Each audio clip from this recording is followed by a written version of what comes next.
Kita lanjut dulu kepada pelaku di waris terdepan, Pak Zurizul, pemilih Lawang Par yang terkenal dan juga berbagai kegiatan lain yang dia bangun di Sumatera Barat. Kami persilakan kepada Pak Zurizul. Silakan Pak Zul. Di unmute dulu itunya. Assalamualaikum warahmatullahi wabarakatuh. Waalaikumsalam warahmatullahi wabarakatuh. Terima kasih Prof. Yang menarik dari pembahasan tadi. Saya berpikir begini. Kemarin kita coba bertanya kepada teman-teman yang mempunyai usaha peternakan ayam. Nah, ternyata seluruh beberapa ayam pun di 50 kota itu banyak yang bangkrut.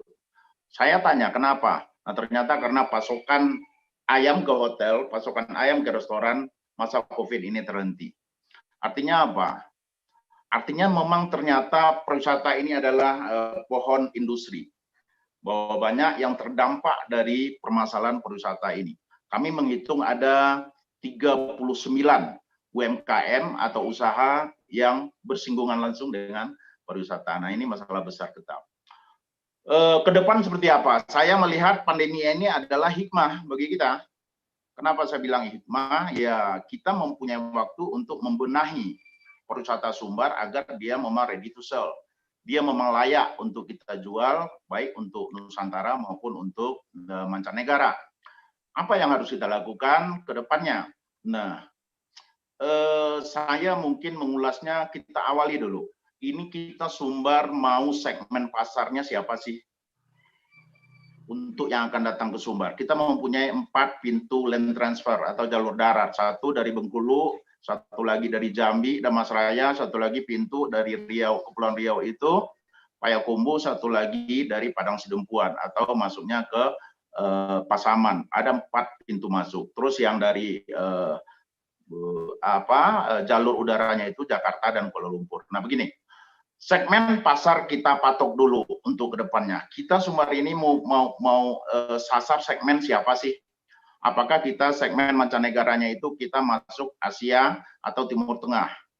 Atau dua-duanya? Termasuk sekarang baru Malaysia yang masuk dan Australia yang nomor 2 itu pun kemandeh Australia untuk segmen pasar. Oke, kita ambil sekarang Timur Tengah atau misalnya Asia untuk kedepannya di samping wisatawan Nusantara. Ketika segmen sudah kita putuskan bersama, kita siapkan destinasi kita sesuai dengan segmen tadi. Nah, apa? Oh, Timur Tengah, dia suka misalnya destinasi pegunungan, kita benahi pegunungan. Dia suka destinasi pantai, kita benahi pantai, termasuk juga beberapa amenitas yang memang mereka ingini. Kita bicara wisata halal, tapi kita belum mempunyai Arabic food, kita belum mempunyai Arabic restoran, kita belum mempunyai Arabic guide. Nah, ini tidak sinkron dengan apa yang kita siapkan. Nah, yang kedua, ketika segmen sudah kita siapkan, destinasi kita siapkan, menarik tadi yang disampaikan oleh beberapa pembicara mengenai sumber destinasi kita harus mempunyai satu yang berkelas dunia. Kalau kita lihat Jawa Timur, kita dengar ada Bromo di situ. Dengan ada Bromo, hotel-hotel di Surabaya dapat, hotel-hotel di Malang jadi klaster dapat. Kita bicara Jawa Tengah ada Borobudur di situ, Solo dapat, nah, karena dia berkelas dunia. Jawa Barat ada Tangkuban Perahu, ada Ciwidey. Dengan destinasi berkelas dunia, akhirnya daerah-daerah lain itu dapat. Nah, kalau seandainya Sumbar ingin satu destinasi berkelas dunia, saya melihat memang tidak ada di dunia satu spot yang kita bisa melihat 4 danau sekaligus, seperti yang disampaikan Pak Meldi tadi. Nah, bagaimana caranya itu saja dulu kita jadikan sebagai destinasi berkelas dunia. Nah, alhamdulillah sekarang akses dari Painan Mandeh itu sudah ada ke Alan Panjang. Jadi wisatawan mau ke Alan Panjang itu nggak balik lagi ke Padang. Dari segi waktu itu efektif. Setelah dia bermain wisatawan 1 hari di Mandeh atau mereka menginap di Mandeh, hari kedua mereka naik ke atas, tidak balik lagi ke Padang karena sudah ada jalan yang dibikin sekarang tapi jembatannya belum siap. Kalau mereka mau Selatan mungkin perlu ada jalan dari Bayang itu ke Muaro Labu. jadi wisatawan nggak bolak-balik. Itu yang dinamakan roadmap pariwisata Sumbar. Nah, apalagi yang menghubungkan ketika dari saya kebetulan sekarang berada di Desa Agrowisata Kota Tinggi, kebetulan ini juga bagian dari binaan kita, daerah agrowisata jeruk di sini. Dari Kota Tinggi itu akses jalan terus ke Bonjol. Nah, destinasi wisata ekuator pun dapat.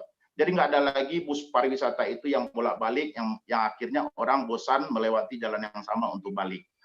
Nah, accessibility ini adalah peran dari pemerintahan provinsi karena dia antar kabupaten kota. Ini menjadi accessibility yang memudahkan wisatawan. Termasuk juga dari Matur itu ke bawah itu karena bus 40 seat itu tidak bisa melewati kilo 44. Nah, ini penting juga difikirkan bagaimana dari Matur itu ada akses jalan alternatif bagi bus yang panjang. Jadi wisatawan itu nggak balik lagi ke Bukit Tinggi. Dari Puncak Lawang itu mereka berfoto, makan, mereka bisa turun langsung ke bawah. Pariaman pun bisa dapat. Tiku bisa dapat, Pariaman mereka langsung ke Padang. Nah, itu yang dilakukan oleh Turki. Mereka menghubungkan beberapa daerah itu, Çanakkale, Pamukkale, terus terakhirnya nanti di Ankara mereka berputar gitu, tidak bolak-balik. Ini penting bagi roadmap pariwisata Sumbar. Nah, yang kedua, yang ketiga adalah masalah klaster. Saya berterima kasih kepada Pemko Padang karena memang tahun 2021 itu akan dibangun marina. Marina itu, Marine Center itu tempat kapal-kapal pesiar di Muaro itu yang akan pergi ke beberapa daerah. Nah, di situ nanti bahkan beberapa investor dari lokal, Pak Doni pun menginvestasikan satu kapal. Jadi nanti wisatawan setiap jam 9 malam, setiap jam 9 pagi dia sudah tahu setiap jam 9 itu ada kapal yang ke Mande. Setiap jam 9 itu ada kapal teman-teman kita yang di prawisata melihat lumba-lumba untuk ke Pulau Pie. Nah, ini secara reguler wisatawan itu tahu, oh setiap jam 9 seperti di Bali itu setiap jam 8 itu ada yang berangkat ke Lovina. Kalau di Phuket itu setiap jam 9 itu ada yang berangkat ke Phi Phi Island, ada yang berangkat ke beberapa destinasi. Nah, ini dengan sudah adanya marina dibangun kerjasama Pemko dengan Pelindo ini sangat menguntungkan untuk wisatawan. Kita bisa lebih dianggap Sumatera Barat ini. Jadi tidak ada lagi nego antara wisatawan dengan yang punya kapal, itu tidak ada lagi karena kita sudah punya terminal yang insya Allah 2021 ini dibangun marina di Kota Padang. Itu yang ketiga. Yang kedua, yang keempat adalah masalah investasi. Nah, saya kebetulan di Padang Pariaman itu menginisiasi satu destinasi yang bekerja sama antara wilayah. Tidak harus investasi itu investor itu disuruh membeli tanah. Mereka bisa saja mengajak masyarakat untuk bekerja sama. Nah, kebetulan yang kita bikin percontohan di Mande dan di Padang Pariaman itu Green Talaopak yang sekarang sudah booming, itu 25% itu wilayah yang mempunyai hak saham di situ. Nah, yang mensupportnya melalui Bumnak dari Kementerian Desa. Jadi tidak semua harus berpolemik permasalahan sulit tanah di Sumbar. Harus ada solusi kerjasama. Akhirnya sekarang si ibu yang mempunyai tanah 25% saham itu, setiap bulan dia sudah mendapatkan 25 sampai 30 juta. Nah, kemarin dia telepon saya, Pak Zul, terus lebih baik kita kerjasama begini. Kalau saya sewakan untuk udang sama pengusaha Cina, dia bilang, itu 200 juta itu 20 tahun loh Pak Zul. Akhirnya saya mendapatkan cuman per tahunnya itu 10 juta. Nah, sekarang tanah tetap tidak mereka bisa jualan di situ dan mereka mendapatkan saham dari kerjasama investasi yang dilakukan antara Bumnak dengan Ulayat. Termasuk juga di Mande. Ketika tanah itu nilainya misalnya 4M, investor menanamkan modalnya 6M, artinya investor mendapatkan 60% dari investasi, yang punya tanah mendapatkan 40% dari investasi. Ini yang kita katakan bahwa pariwisata itu tidak masalah orang ramai datang, tapi ketika pariwisata itu bermanfaat bagi ekonomi lokal, itu pariwisata yang sesungguhnya. Jadi sukses pariwisata itu bukannya orang ramai, tapi ketika pariwisata itu bermanfaat bagi ekonomi masyarakat banyak. Ini yang kita permasalahan investasi di Sumatera Barat. Yang kelima adalah masalah SDM. Nah, kita menyampaikan bahwa SDM seluruh pelaku perwisata itu wajib sertifikasi ke depan. Kemarin kita membuat 10 komunitas di Mandeh itu, ada komunitas penyelam, ada komunitas pariwisata, ada komunitas homestay. Nah, ke depan ini disertifikasi. Alhamdulillah beberapa adik-adik di Mandeh itu sudah ada yang dive rescue, artinya dari A1, A2 dive rescue. Dive rescue baru mereka bisa menemani wisatawan untuk diving, untuk menyelam di Mandeh. Karena nggak bisa, kita bilang underwater kita bagus. Nah, itu guide dive-nya siapa? Dive center-nya mana? Nah, ini mungkin daerah-daerah lain seperti Manado, orang ke Manado itu hanya untuk menyelam, tapi mereka mempunyai dive guide yang kompeten. Nah, ini yang harus penyiapan SDM. Kalau di pendaki gunung ada namanya APGI itu asosiasi pendaki gunung, semuanya disertifikasi ke depan. Itu permasalahan SDM kita. Yang keenam adalah permasalahan promosi. Nah, ini menarik. Promosi tidak lagi kita, sebab orang luar itu tidak suka melihat brosur, tidak suka melihat video ini bagus, tapi kita nanti yang mendatangkan tur operator itu ke Sumbar. Tapi setelah kita siapkan destinasi. Ya, setelah kita siapkan, kita datangkan tur operator, ajak dia seperti kemarin kita siapkan tamu dari Cina, kita bawa dia, ini loh yang akan dikunjungi oleh tamu-tamu Anda nanti. Pada akhirnya dia confident, dia percaya bahwa dia sudah melihat, dia confident membawanya ke Sumatera Barat. Termasuk media lokal, kita yang bawa mereka ke sini, bukan kita lagi yang pergi ke luar. Ini sangat penting, dan untuk MDM kami untuk promosi kita mengharapkan ada suatu saat nanti semacam serantau festival, Prof. Ini usulan kami. Serantau festival ini seluruh perantau Minang seluruh dunia kita adakan 7 hari mereka menikmati pariwisata Sumbar. Bagus sekali. Mungkin Pemda bisa meminta mereka membawa 1 orang tur operator dari negaranya, satu orang pers atau media asing dari negaranya masing-masing dibiayai oleh pemerintah. Nah, mereka bawa itu tur operator dan dewan pers yang media yang dibiayai oleh pemerintah. Itu lebih efektif. Kalau bisa 7 hari seluruh perantau di seluruh dunia orang Minang ini suruh datang. Kita lihatkan bahwa daerah kita ini memang layak untuk destinasi. Pada akhirnya tur operator yang sudah kita bawa ke sini, mereka nanti balik ke negaranya, mereka bikinkan paket wisata.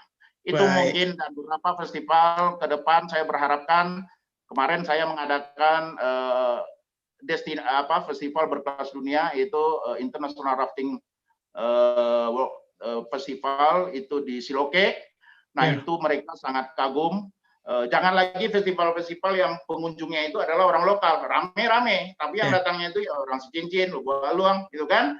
Nah, ke depannya itu promosi pariwisata itu yang harus datang itu orang luar negeri di sini. Kemarin beberapa negara hadir, kita adakan kejuaraan dunia arung jeram. Di Mandeh kita bisa, di Mentawai kita bisa adakan International Surfing Festival karena surfingnya the best in the world. Di Harau kita bisa adakan International Climbing Festival karena kita mempunyai sport climbing nomor 3 di Asia, itu bagus, dan juga beberapa festival yang mengundang orang luar datang untuk melihat. Mungkin 6 tadi yang penting. Yang pertama tadi roadmap-nya, segmennya dulu, roadmap-nya kita bikin, destinasi berkelas dunia, seperti yang disampaikan Buya Mayaldi tadi, menarik karena tidak ada di dunia. Satu spot yang bisa melihat 4 danau itu tidak ada di dunia. Kita harus punya itu, seperti Bromo, seperti Kampung Perahu. Mungkin itu dari kami. Dan yang keempat, masalah investasi. Tidak harus dibeli tanah ulayat, tapi kita minta dari perantau-perantau juga bisa bekerja sama menjadikan ulayat itu sebagai pemegang saham atau disewa, tapi bayarnya sekali 2 tahun. Itu mungkin, Prof. Mungkin itu dari kami. Banyak maaf, terima kasih, dan salam hormat kepada seluruh senior yang hadir sebagai narasumber maupun peserta dari webinar. Mudah-mudahan ada manfaatnya. Terima kasih. Assalamualaikum warahmatullahi wabarakatuh.